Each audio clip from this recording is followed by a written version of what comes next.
जय माँ Sharde students, welcome to my channel Riddhi tutorial classes. आज का जो हमारा टॉपिक है वो है टाइप्स ऑफ कोऑपरेटिव सोसाइटी। ये पार्ट 2 है। पार्ट 1 मैंने बना चुका है और वो शायद आप अगर हमारे लिंक से जुड़े होंगे तो ज़रूर देखे होंगे, और अगर आप नहीं जुड़े हैं प्रीवियस वीडियो को अगर देखना है तो डिस्क्रिप्शन में जा कर के लिंक को आप देख सकते हैं, उसमें पार्ट 1 भी दिया हुआ है। ठीक है, तो आगे बढ़ते हैं वीडियो की ओर। तो ये है टाइप्स ऑफ कोऑपरेटिव सोसाइटी, सहकारी समितियों के प्रकार, जिसमें होता है पहला उपभोक्ता सहकारी समितियाँ, दूसरा उत्पादक सहकारी समितियाँ, तीसरा सहकारी विपणन समितियाँ, चौथा सहकारी शाख समितियाँ, सहकारी खेतीहर समितियाँ, सहकारी गृह समितियाँ। ये 6 टाइप्स की कोऑपरेटिव सोसाइटीज़ हैं, जिसमें 3 टाइप्स का हम पार्ट 1 में देख चुके हैं और ये चौथा, पाँचवा और छठा इस पार्ट 2 में हम देखेंगे। ठीक है, तो चौथे टाइप की जो सहकारी समिति हैं उसको क्या कहते हैं? सहकारी शाख समितियाँ, यानी कोऑपरेटिव क्रेडिट सोसाइटीज। इसका मेन जो क्रिएटर्स हैं वो कौन होते हैं? तो इसके क्रिएटर होते हैं वे सामान्य लोग जिनके पास वित्तीय साधन कम होते हैं, मतलब फाइनेंस की व्यवस्था जिनके पास कम होती है, वे लोग मिल करके कोऑपरेटिव क्रेडिट सोसाइटीज़ को बनाते हैं। ठीक है, तो क्या लिखा है? People join together who find it difficult to arrange credit and loans. ठीक है, वे लोग मिल करके इसको बनाते हैं जो डिफ़िकल्टी महसूस करते हैं लोन लेने में, ठीक है, या कर्ज लेने में या क्रेडिट लेने में। ठीक है, वे लोग मिल करके इसको बनाते हैं, इसका फॉर्मेशन करते हैं।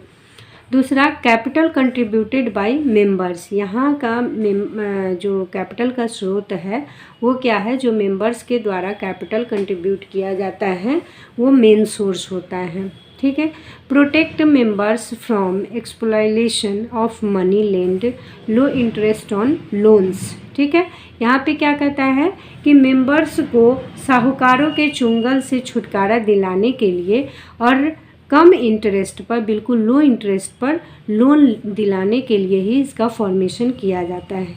तो इसका हिंदी में क्या लिख सकते हैं? तो लिखेंगे सामान्य लोग मिलकर इसे बनाते हैं जिनके वित्तीय साधन सीमित हैं।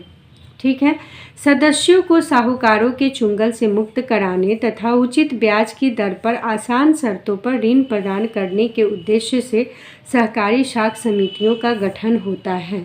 ठीक है, जैसे ज़रूरतमंद लोगों को, जो साहूकार लोग गांव में साहूकार होते हैं, उन लोगों से जब लोन लेते हैं, कर्ज लेते हैं, तो वो बहुत ज़्यादा ब्याज की रकम उनसे वसूल लेते हैं, जो गरीब लोग उसको देने में बहुत असमर्थ रहते हैं।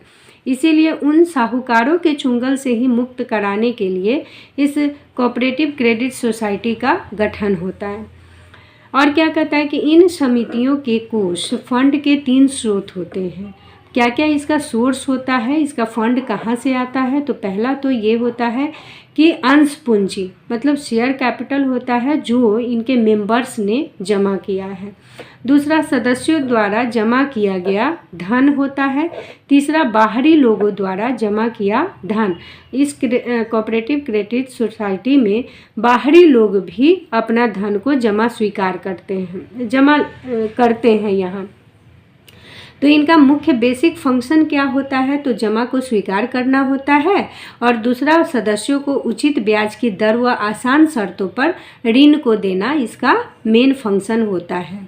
ठीक है, अब नेक्स्ट क्या कहता है कि सहकारी खेतीहर समितियाँ, कोऑपरेटिव फार्मिंग सोसाइटीज, इसको बनाने वाले क्रिएटर्स कौन होते हैं? तो वे छोटे किसान होते हैं जो मितव्ययी ढंग से कृषि करने में असमर्थ होते हैं, मतलब बहुत ज़्यादा पैसा खर्च करके और कृषि को करने में असमर्थ होते हैं। वे लोग मिल करके ये कोऑपरेटिव फार्मिंग सोसाइटी को बनाते हैं।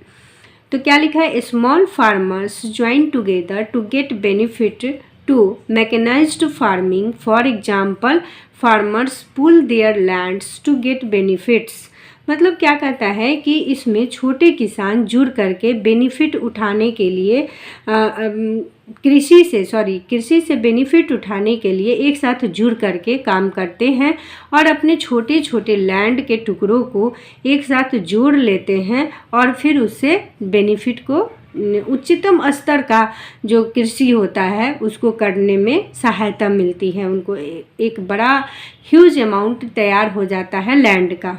ठीक है, नेक्स्ट क्या कहता है, provide improved seeds, fertilisers and modern techniques etcetera. ठीक है, यहाँ ये जो कोऑपरेटिव फार्मिंग सोसाइटी है वो क्या प्रोवाइड करती है, तो अच्छे किस्म के बीज, खाद और मॉडर्न आधुनिक जो तकनीक की मशीनरीज हैं जो कृषि में उपयोग की जाती है उन सबको उपलब्ध कराने का काम करती हैं। ठीक है, तो क्या लिखा है, छोटे किसान अपने भूमि के छोटे छोटे टुकड़ों को इकट्ठा करके तथा आधुनिक यंत्र की सहायता से कृषि के उच्चतम स्तर को प्राप्त करने के लिए इस समिति का गठन करते हैं। ठीक है, और उच्च किस्म का खाद, बीज, आधुनिक कृषि यंत्र उपलब्ध कराना सहकारी खेतीहर समिति का मुख्य उद्देश्य होता है। ठीक है, और इसका बेसिक फंक्शन क्या होता है, तो बेसिक फंक्शन कहता है कि सदस्यों की भूमि के छोटे छोटे टुकड़ों को इकट्ठा करना पहला फंक्शन होता है। दूसरा होता है कि आधुनिक कृषि यंत्र उपलब्ध कराना। तीसरा फंक्शन होता है कि उच्च क्वालिटी का बीज व खाद को उपलब्ध कराना। ये सब फंक्शन, ये सब काम कोऑपरेटिव फार्मिंग सोसाइटी करती है।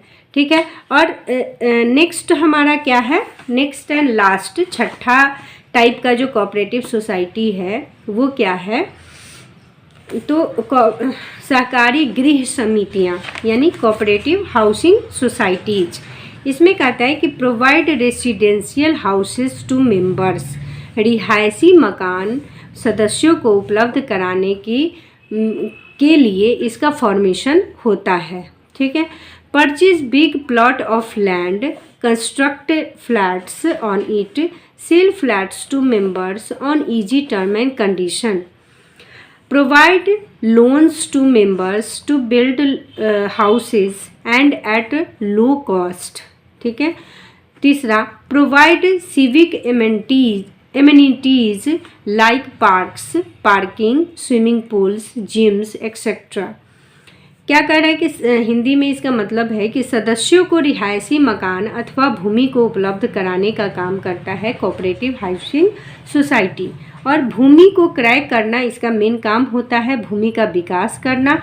जैसे मान लो कि ये सस्ते दर वाले लैंड को परचेज करते हैं, जो कोऑपरेटिव हाउसिंग सोसाइटी है वो सस्ते रेट वाले लैंड को परचेज करते हैं।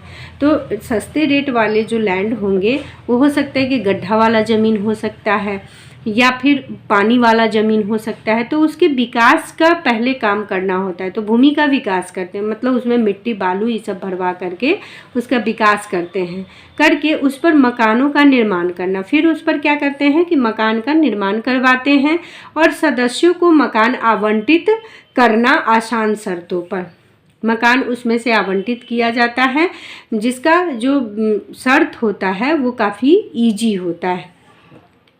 फिर क्या कहता है कि सदस्यों को मकान बनाने के लिए ऋण प्रदान करना उचित ब्याज की दर पे।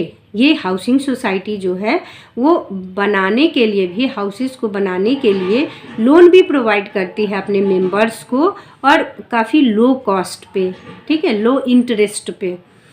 सदस्यों को सभी आधुनिक सुविधाएं जैसे park, gym, parking, swimming pool इत्यादि प्रदान करना इनका मेन काम होता है। और बेसिक फंक्शन क्या होता है, तो बेसिक फंक्शन जैसा हमने बताया है कि पहला तो फंक्शन होता है भूमि को क्रय करना, लैंड को परचेज करना, फिर उसका डेवलपमेंट करना, फिर उस पर मैन्युफैक्चरिंग करना, मतलब मकानों का कंस्ट्रक्शन करना, मैन्युफैक्चरिंग नहीं, यहाँ पे कंस्ट्रक्शन बोलेंगे, कि मकानों का कंस्ट्रक्शन करना, फिर मकान सदस्यों को अलॉट करना, फिर यदि मकानों के स्थान पर प्लॉट दिया जाना है, प्लॉट भी बेचने का काम होता है, तो प्लॉटों का भी आवंटन करना होता है। तो ये इसका फीचर्स क्या है, तो ये प्रायः बड़े शहरों में होता है, लेकिन अब आजकल हमारे शहरों में भी देखने को, छोटे शहरों में भी देखने को मिल रहा है काफ़ी सोसाइटीज़। तो इन्हें भूमि रियायती दर पर प्राप्त होती है। यहाँ पे भूमि जो है कोऑपरेटिव हाउसिंग सोसाइटी को रियायती दर पे भूमि मिल जाती है। ठीक है, इस तरह से ये हमारा कोऑपरेटिव सोसाइटी का टाइप्स हो गया। 6 टाइप का हमारा कोऑपरेटिव सोसाइटी होता है। ठीक है, तो अगर पार्ट 1 आप नहीं देखे हैं तो डिस्क्रिप्शन में जा कर के लिंक को आप लिंक पे क्लिक करेंगे तो आपको फर्स्ट पार्ट भी मिल जाएगा। ठीक है, ओके। अगर हमारा चैनल अच्छा लग रहा है तो इसको लाइक करें, सब्सक्राइब करें और शेयर ज़रूर करें। और कुछ बताना हो तो कमेंट करके ज़रूर बताएंगे। आपका एक लाइक हमें मोटिवेट करता है ताकि हम आगे वीडियो को जारी रखें।